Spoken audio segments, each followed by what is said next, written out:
এখানে একটি লেনোভোর বোর্ড দেখতে পাচ্ছেন। তো বোর্ডটির পার্ট নাম্বার হচ্ছে NMA362।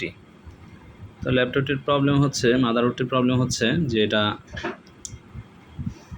পাওয়ার দেওয়ার সাথে সাথে নিজে নিজে অন হয়ে যায় এবং 30 সেকেন্ড পর পর রিস্টার্ট নেয় এবং পাশাপাশি এটা ডিসপ্লেও আসে না।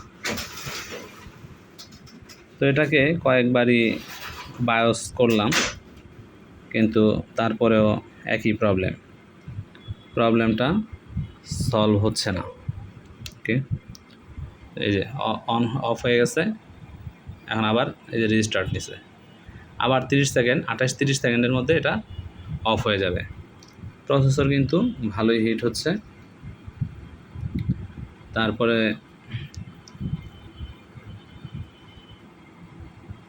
সকল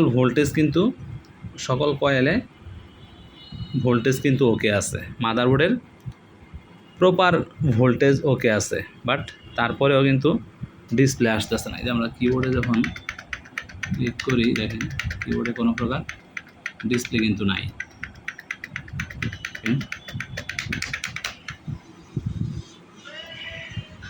বায়োস ব্যাটারিও ঠিক আছে, বাট তারপরে আমরা বায়োস আপডেট করে দিলাম, র্যাম চেঞ্জ করে দিলাম,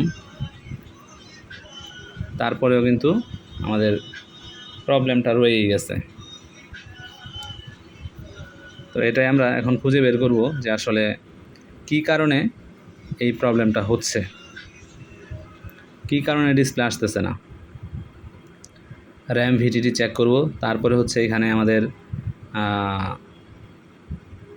পিএলটি রিসেট আছে। এই পিএলটি রিসেটটা আমরা ওয়াইফাইয়ের, এটা কত নাম্বার পিনে মনে হয় 44 নাম্বার পিনে হবে, লেটেস্ট জেনারেশনের যেগুলো আছে এগুলার 44 নাম্বার পিনে, আর ওল্ড জেনারেশনের 22 নাম্বার পিনে।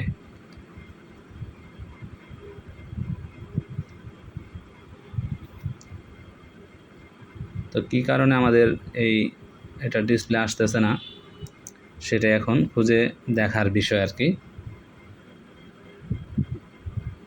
আবার অফ হয়েছে এবং আবার রেজিস্টার্ট নিয়ে আবার অন হয়েছে।